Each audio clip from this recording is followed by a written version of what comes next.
ఇదిగా సార్, ఈ కథ మీరు ఎప్పుడో లాంగ్ బ్యాక్ విన్నాను అన్నారు. మొన్న ధీరజ్ గారి ఇంటర్వ్యూలో కూడా అదే చెప్పారు. లాంగ్ బ్యాక్ విన్న కథని తిరిగి మళ్ళీ ధీరజ్ దగ్గరికి వచ్చి ధీరజ్ గారు మీ దగ్గరికి వచ్చింది. అదే ఈ కథ నేను విన్నాను అన్నారు.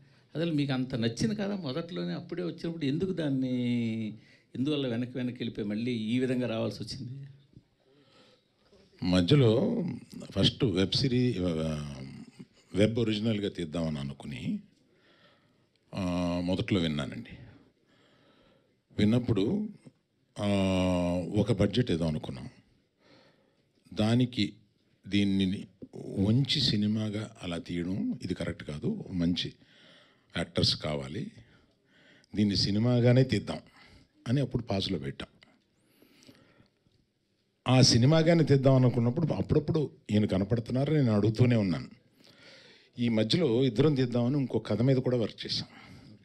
దానికన్నా ఈ కథ బాగుంటుంది కదా అని దీన్ని తీసుకున్నాం. అట్లా జరిగింది అది. సో జరగాల్సి ఉంది అట్లాగా. సార్, మీరు ఇప్పుడు ఈ స్టేజ్ మీద మిమ్మల్ని చూస్తుంటే ఆ మధ్యన ఓ స్టేజ్ మీద బండ్ల గణేష్ మీ గురించి మంచిగానే మాట్లాడుతున్నా కొంచెం లాస్ట్ మినిట్లో వచ్చి క్రెడిట్ తీసుకుంటారు అనేది మళ్ళీ గుర్తు వస్తుంది. మీరు ఆ మాటలకి బాగా ఫీల్ అయ్యారని ఇన్సైడ్ వర్గాలు పోగట్ట మీరు ఎంతవరకు వీరే ఉంటారు? నేను ఈ సమాధానం చెప్పడానికి నాకు స్థాయి ఉంది, చెప్పట్లేదు. అరవింద్ గారు సార్, ఇందాక నేనే సార్ వాళ్ళందరూ ఏంటంటే వాళ్ళందరూ మాకు ఏంటంటే నేబర్స్ లాంటి వాళ్ళు. రోజు పొద్దున్నే కనపడుతూ ఉంటారు, పొద్దున్న సాయంత్రం ఆఫీస్కి వెళ్ళేటప్పుడు. మీరేంటంటే గెస్ట్ ఎప్పుడో కానీ రారు, పైగా దూరం చుట్టూ అనమాట, అందుకు ముందు దొరకరు.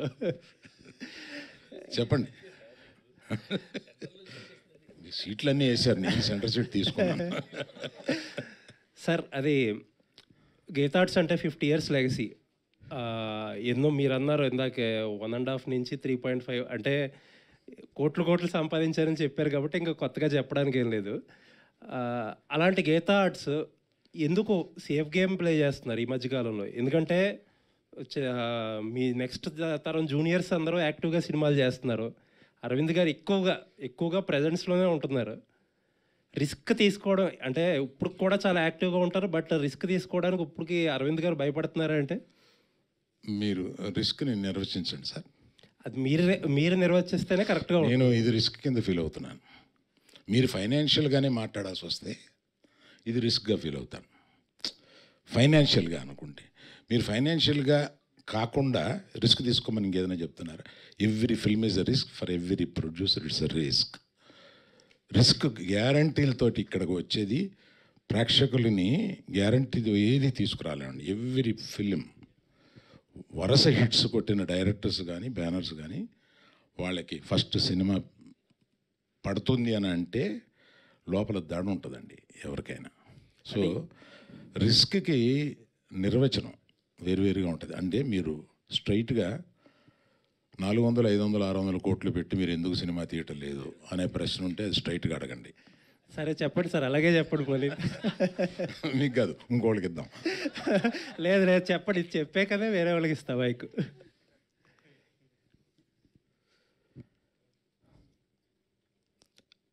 అర్జున్ తోటి చరణ్ తోటి తీయాలండి, తీసి రెమ్యునరేషన్ ఇవ్వాలి, అది ఇంటికే వస్తుంది. బయట వాళ్ళు ఇస్తే ఇది ఇంటికే వస్తుంది.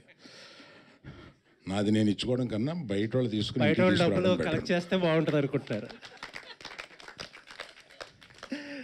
Right sir, thank you. Aravind garu, మీరు ప్రమోషన్లో ఉన్నారంటే ఏదో రకంగా దాన్ని వైరల్ చేస్తారు. కాకపోతే ఒకటి మాత్రం మిస్ అవుతున్నాము. ఈ ప్రమోషన్స్లో ఎక్కడా కూడా మీ డ్యాన్స్ చూడలేకపోయాం మేము. రష్మిక ఉంటే చేసేవాడిని. అయితే మీ బ్యానర్లో నెక్స్ట్ అల్లు అర్జున్ గారిది సరైనోడు 2 అని చెప్పేసి ఒక వార్త హల్చల్ చేసింది. సో ఇందాక ఇప్పుడు మీరు అన్నారు కదా బయట వాళ్ళతో చేయాలనుకుంటున్నానని చెప్పి, బట్ ఆ సినిమా మాత్రం ఖచ్చితంగా గీతా ఆర్ట్స్లోనే జరిగే అవకాశం ఏమైనా ఉందా? ఆ సినిమా అంటూ తీస్తే గీతా ఆర్ట్స్లోనే జరిగే అవకాశం ఉందండి. రాహుల్ గారు బేసిక్గా బేసిక్గా ఒక కొత్త డిఫరెంట్ పాయింట్ టచ్ చేసినప్పుడు రిలీజ్ తర్వాత అప్రిషియేషన్ అనేది వస్తుంది డైరెక్టర్ కానీ మేకర్స్ కానీ. లైక్ ఈ సినిమా గురించి మీరు అన్నట్టు కొంతమంది చూశారు, ఇండస్ట్రీలో కూడా మాట్లాడుకుంటున్నారు, ఏదో డిఫరెంట్ పాయింట్ టచ్ చేశాడు, చాలా బాగుంది, క్లైమాక్స్ చాలా బాగుందని. సో అప్రిషియేషన్ వస్తుంది, రిలీజ్కి ముందే మీకు వచ్చేసింది. సో ఎలా ఫీల్ అవుతున్నారా ఆ పాయింట్ గురించి? ఇదంతా ఇప్పుడు రిలీజ్కి ముందే ఇంతమంది మాట్లాడడం, ఇండస్ట్రీలో కూడా మాట్లాడుకోవడం. అంతే అంతే నిజంగా. అంటే ఒకటేనండి, మా ప్రొడ్యూసర్స్ అది ఫస్ట్ డేనో, సెకండ్ డేనో, థర్డ్ డేనో ఏదో ఒక రోజు నాకు ఫోన్ చేసి ప్రాఫిట్లో ఉన్నామని చెప్పేంత వరకు టెన్షన్ అయితే పోదండి. That is the most important thing. నమ్మి డబ్బులు పెట్టిన ప్రొడ్యూసర్స్కి డబ్బులు తిరిగి రావాలి.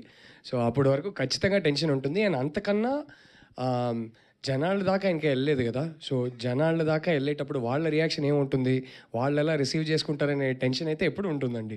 So waiting for the release. But ఒక తృప్తి కూడా ఉంది. అరవింద్ గారు చెప్పినట్టు audience centric approach to film making అని ఉన్నప్పుడు మన చేతుల్లో అసలు ఏమీ ఉండదు. ఆ ఫ్రైడే రోజే మనకు తెలుస్తుంది. ఎందుకంటే వాళ్ళకి నచ్చాలని పాయింట్తో మాత్రమే సినిమా తీసాం. బట్ ఇక్కడ story centric approach to film making కూడా ఉంది. సో ఒక చిన్న సాటిస్ఫాక్షన్ అయితే ఉంది. Invisible in AI search? Use SEMrush to see how often AI mentions your brand. They give us love and appreciation. More than that, ఈ cinema గురించి వాళ్ళు discuss చేస్తారు, డిబేట్ చేస్తారని కోరుకుంటున్నాం. బట్ అరే ఈ స్టోరీ చెప్పాలనుకున్నాం, ఇది తీసేసాం, ఇంకా ఇప్పుడు బయటికి వెళ్తుంది అనే సాటిస్ఫాక్షన్ కూడా ఉంది. సో యూజువలీ సినిమాలు అంటే ఆ తృప్తి కూడా ఉండదు, టెన్షన్ ఒకటే ఉంటుంది. ఇక్కడ ఆ తృప్తి ఉంది, బట్ అఫ్ కోర్స్ టెన్షన్ కూడా ఉందండి. మీరు తీసిన చీలాస్ నాకు చాలా ఇష్టం. You know that. All the very best అండి. Looking forward. Thank you bro, thank you so much.